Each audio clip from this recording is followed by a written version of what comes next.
নমস্কার নমস্কার নমস্কার প্রিয় দর্শকবৃন্দরা, আপনাদের সকলকে সনাতন ধর্ম ইউটিউব চ্যানেলের আরও একটি নতুন ভিডিওতে অনেক অনেক স্বাগত।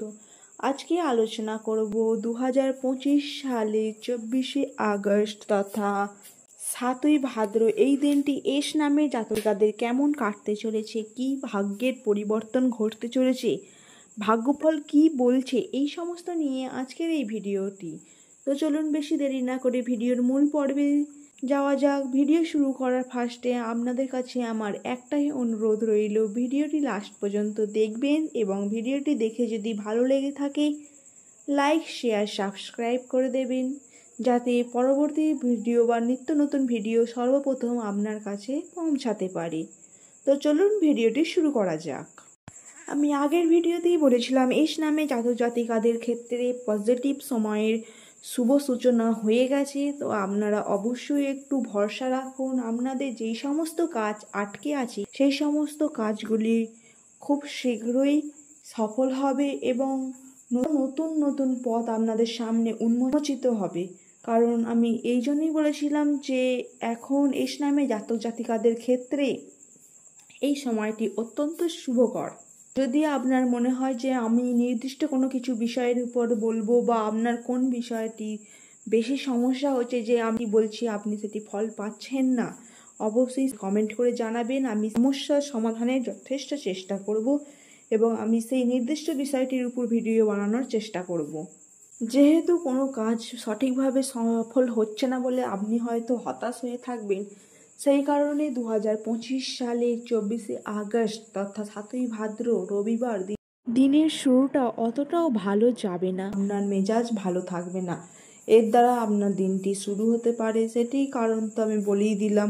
এছাড়াও বেলার দিকটা আপনার ভালোই সময় কাটবে এবং আর্থিক উন্নতির একাধিক লক্ষণ দেখা যাচ্ছে। এই দিন অর্থ লাভের জন্য একাধিক মানুষের সঙ্গে তর্কাতর্কি হতে পারে, তাই চেষ্টা করবেন সেই তর্কাতর্কি এড়ানোর। এই তর্কাতর্কি পারিবারিক হতে পারে কিংবা আর্থিক ক্ষেত্রেও হতে পারে।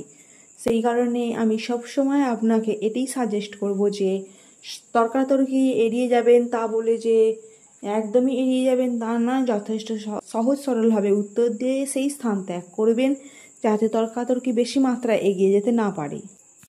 আমি এই কারণেই তর্কাতর্কি থেকে আপনাকে সরে যেতে বলছি বা তর্কাতর্কি এড়ানোর চেষ্টা করার কথা বলছি। এর কারণ হলো যে রবিবার এই দিনটি আপনার আশেপাশের বা পারিপার্শ্বিক শত্রুর সংখ্যা বৃদ্ধি পাওয়ার সম্ভাবনা রয়েছে।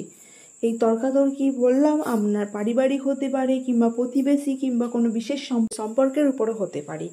সেই কারণে আপনি যদি সেই তর্কাতর্কি থেকে এড়িয়ে থাকেন, অবশ্যই সেই শত্রুর কুনজর থেকে আপনি বাঁচতে পারবেন এবং ওনাদের প্রতি আপনার যে নিজ মনোভাব সেটিও আর গড়ে উঠতে পারবে না। অযথা তর্কাতর্কিতে সময় অপচয় না করে আপনি আপনার কর্মের উপর বা কর্মজীবনের উপর মনোসংযোগ করুন, কারণ মনোসংযোগ করার ফলে আপনি আর্থিক উন্নতি লাভ করবেন, কর্মজীবনে এগিয়ে যাবেন, যার ফলে আপনি সুখের মুখ দেখতে পাবেন। আপনি যদি বলেন যে আপনার আর্থিক উন্নতি ঘটছে না, তাহলে অবশ্যই আপনাকে বলবো এস নামে জাতক জাতিকাদের ক্ষেত্রে আর্থিক উন্নতি জটিল প্রকৃতির কেন বললাম, কারণ ওনারা ওনাদের প্রথম জীবন দশায় অর্থাৎ শুরুর দিকে একটু কঠোর পরিশ্রম করতে হবে, তবে শেষের দিকে গিয়ে আপনি আর্থিক উন্নতি অধিক পরিমাণে লাভ করতে পারবেন। তো আপনি যদি ফার্স্টেই আর্থিক উন্নতি চান তাহলে সেটি তো সম্ভব নয়। সেই নির্দিষ্ট বয়স সীমা, যেমন 27 থেকে 30 বছরের মধ্যে আপনি আর্থিক উন্নতি করতে পারবেন এবং অনেক পরিমাণে অর্থ উপার্জন করতে পারবেন। তার আগের জীবনটায় অর্থাৎ এই 20 থেকে 27-এর আগে আপনাকে কঠোর পরিশ্রম করতে হবে, কারণ কঠোর পরিশ্রমের মাধ্যমে আপনি তার পথ থেকে সুগম করবেন এবং এর দ্বারা আপনার সমাজে একটি স্থায়ী স্থান গড়ে উঠবে। তবে ভাগ্যচক্র বা রাশিচক্র অনুযায়ী এই আগস্ট মাসের শেষে এবং সেপ্টেম্বর মাসের শুরুতে বা 2025 সালের বাকি শেষ মাস যেমন সেপ্টেম্বর অক্টোবর, এই মাসগুলি আপনাদের আর্থিক উন্নতির একাধিক পথ লক্ষ্য করা যাচ্ছে বা একাধিক সুযোগ আপনারা পাবেন। আপনি যে পরিমাণ অর্থ উপার্জন করবেন সেই পরিমাণ অর্থ আপনি সঞ্চয় করতে পারবেন কিনা বা সঞ্চিত থাকবে কিনা সে বিষয়ে এখন সংশয় রয়েছে। কারণ বর্তমান দুর্মূল্যের বাজারে যেমন আয় আপনার বৃদ্ধি পাবে, তার পাশাপাশি খরচার পরিমাণও বৃদ্ধি পাবে। এই এস নামে জাতজাতিকারা একটু নরম স্বভাবের হওয়ার কারণে হাতে অর্থ পাওয়া মাত্র বিভিন্ন পারিবারিক সুখ স্বাচ্ছন্দ্য বা নিজের সুখ স্বাচ্ছন্দ্যের জন্য একাধিক জিনিসের দিকে অর্থ ব্যয় করে, যার ফলে ওনাদের পুঁজি অর্থ বা সঞ্চিত অর্থের পরিমাণ খুবই কম হয়ে থাকে। যদি আমি এই কথাটি সত্য বলে থাকি অবশ্যই কমেন্ট করে জানাবেন, এবং যদি আপনার কোনো প্রিয়জনের নাম এস লেটার দিয়ে শুরু হয় এই ভিডিওটি অবশ্যই ওনাকে শেয়ার করবেন। আজকে এতটুকুই, দেখা হচ্ছে অন্য কোনো এক গুরুত্বপূর্ণ ভিডিওতে।